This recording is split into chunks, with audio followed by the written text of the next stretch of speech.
Good morning to all my dear student of class 11 science. Now today we will start chapter number 2. As you know that chapter number 1 set theory has been finished.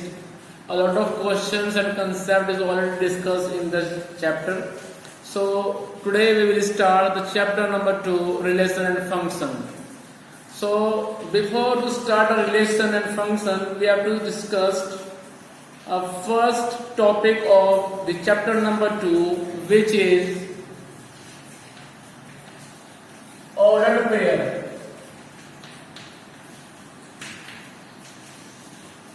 Ordered pair ये हम discuss करेंगे. Ordered pair क्या होता है, सुन ध्यान से. Ordered pair ऐसे bracket के अंदर लिखा जाता है और इस ब्रैकेट के अंदर बीच में लगता है कोमा. कोमे से पहले और कोमे के बाद यहाँ पे डिजिट और अल्फाबेट दोनों आ सकते हैं, कोई प्रॉब्लम नहीं है. ठीक है, जैसे आप लिख लेंगे ए बी, जैसे 5 10 इस तरह से. ये 5 और 10 कहाँ से आएंगे, कैसे कैसे आएंगे, उसको डिस्कस करेंगे हम अभी. बस आप ध्यान रखें, a pair is said to be ordered pair in such a way that we have an element or digit in that pair. Clear? चलिए, अब इसके बाद में फिर जिक्र आता है दोबारा से Cartesian product. Cartesian product chapter का नेम है रिलेशन फंक्शन.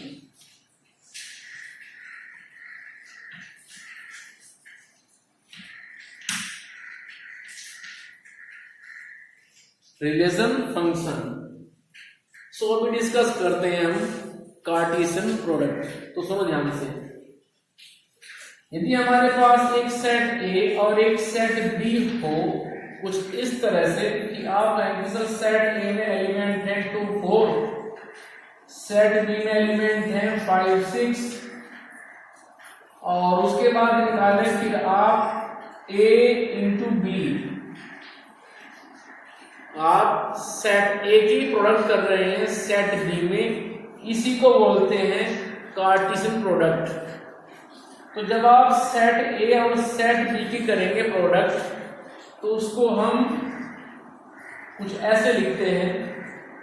इस पहले सेट ए के एलिमेंट आएंगे, मीन्स 2 आएगा और बनाएगा अपना पेयर 5 के साथ.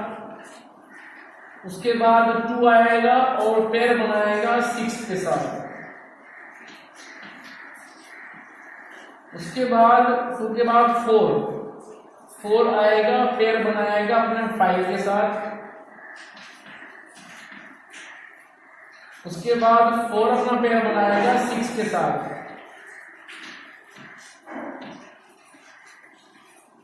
ठीक है, तो इसको बोलते हैं कार्टेशियन प्रोडक्ट. और ये सारे के सारे जो आप देख रहे हैं ये हैं ordered pair. Clear? So a product from a set to another set in which we have a some ordered pair in such a way that the first element of every pair belongs to the first set and second element belongs to the second set. ठीक है, तो इसको बोलते हैं Cartesian product. चलिए आगे और question discuss करते हैं.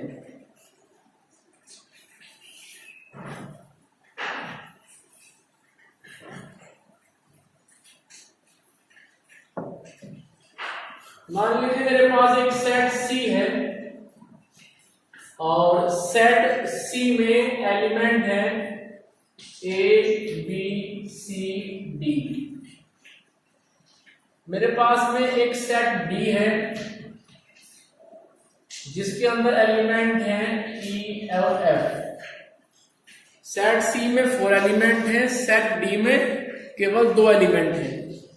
And we want to obtain a Cartesian product from set C to set D. तो सबसे पहले सेट सी के element means A B C और डी अपना पेयर बनाएंगे ई और एफ के साथ स्टेप बाय स्टेप। तो पहले ए बनाएगा ई के साथ, ये पहला पेयर बनेगा। फिर ए बनाएगा एफ के साथ ए एफ, ठीक है। ए की टास्क फिनिश हो गई। अब ए के बाद नंबर आएगा बी का, तो बी बनाएगा फिर ई के साथ, डी बनाएगा एफ के साथ। उसके बाद सी का नंबर आएगा, सी बनाएगा ई के साथ, सी बनाएगा एफ के साथ।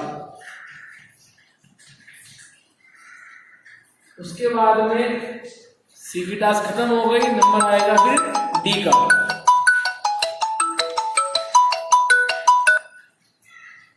इसके बाद नंबर आएगा फिर डी का, तो डी बनाएगा ई के साथ,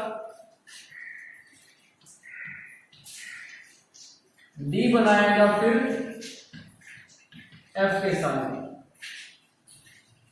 तो कुल मिलाकर के ऐसे होगा कार्टेशियन प्रोडक्ट, ठीक है। अब देखिए ध्यान से, सेट सी में कितना एलिमेंट है 4, सेट डी में कितना एलिमेंट है 2, सो 4 2 जा 8। तो इस तरह से आप ध्यान से देखिए, जो सी और डी की मैंने प्रोडक्ट की है उसमें 8 ऑर्डर्ड पेयर इंक्लूड हैं।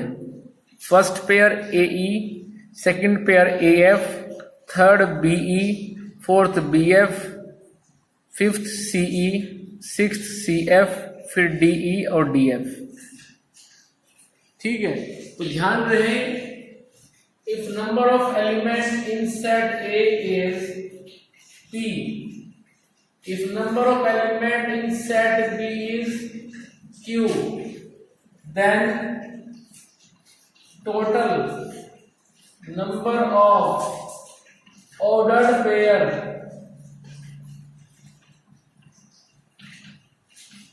in AB equals to P into Q। ये फॉर्मूला आप याद रखें। जिस सेट ए के अंदर नंबर ऑफ एलिमेंट p है, मान लीजिए 4 है, 5 है, 6 है, इस तरह से।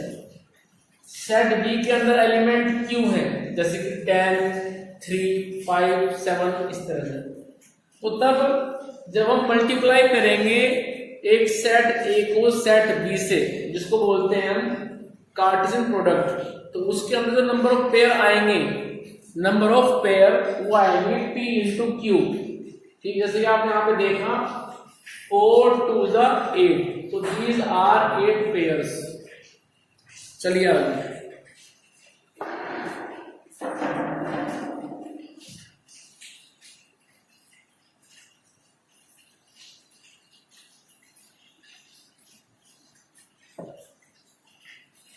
क्वेश्चन देखिए। मेरे पास में एक सेट P है जिसके अंदर जो एलिमेंट है 1 2 3। एक सेट मेरे पास Q है जिसके अंदर एलिमेंट है 4 5 6 7। और हमें करना है कार्टेशियन प्रोडक्ट PQ का। तो सबसे पहले एलिमेंट हम उठाएंगे P का एलिमेंट मींस 1, और 1 का पेयर बनाएंगे हम 4 के साथ, 5 के साथ, 6 के साथ, 7 के साथ। तो इस तरह से 1 का पेयर बन गया 4 5 6 और 7 के साथ। आप देख भी रहे हैं तीनों के साथ बन गया है। उसके बाद बनाएंगे फिर 2 का पेयर, इट मीन्स 2 4 2 5 2 6 2 7। उसके बाद इससे अगला जो पेयर बनेगा वो बनेगा, फिर देखो 1 की टास्क फिनिश हो गई, 2 की टास्क फिनिश हो गई, 3 की टास्क बचती है। तो 3 के लिए चलते हैं। तो पेयर बनेगा 3 4 3 5 3 6 3 7। अब देखिए नंबर ऑफ पेयर जो यहाँ पे आए हैं 3 4 जा 12, these are 12 pair, 2 4 6 8 and 4 12, because number of element in set T 3, number of element in set Q 4, so number of element in PQ equals to 3 into 4 means 12 ordered pair।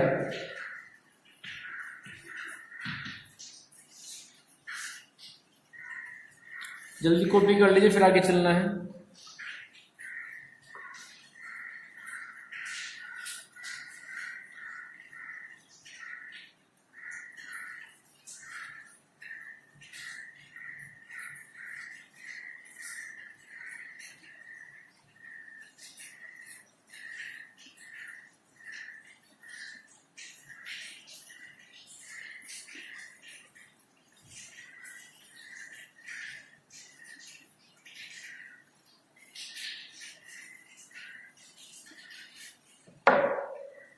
Suppose we have a set A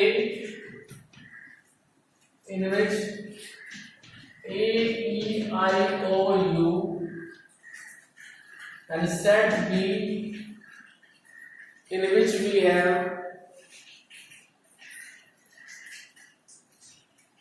X, Y, Z, T.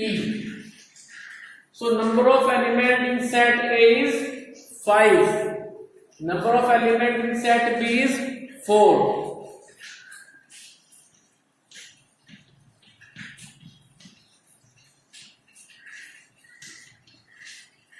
So number of element in the Cartesian product of set AB will be 5 into 4 means 20। तो इनकी जो product आएगी उसमें 20 pair बनेंगे। ठीक है, तो आइए जरा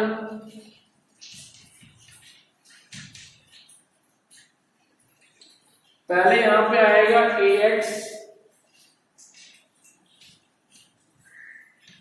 उसके बाद AY,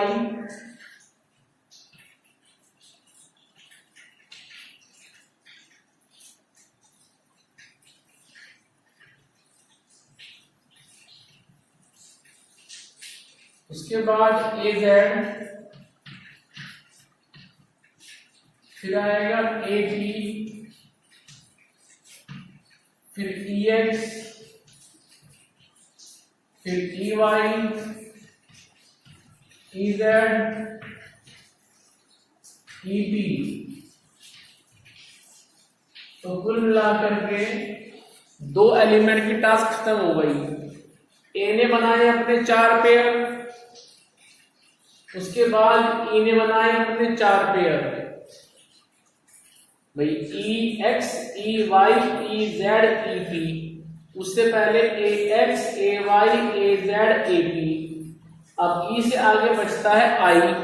आई बनाएगा अपने 4 pair, I X, I Y, I Z, I P. उसके बाद ओ बनाएगा अपने 4 pair, O X, O Y, O Z, O P. उसके बाद यू बनाएगा अपने 4 pair, X, Y, Z, P के साथ। तो बनेगा U X, U Y, U Z, U P. इस तरह से आप काउंट करके देख लीजिए, ये अपने आप में 20 ऑर्डर्ड पेयर हैं। ठीक है, तो इस तरह से निकालते हैं कार्टेशियन प्रोडक्ट को। Clear?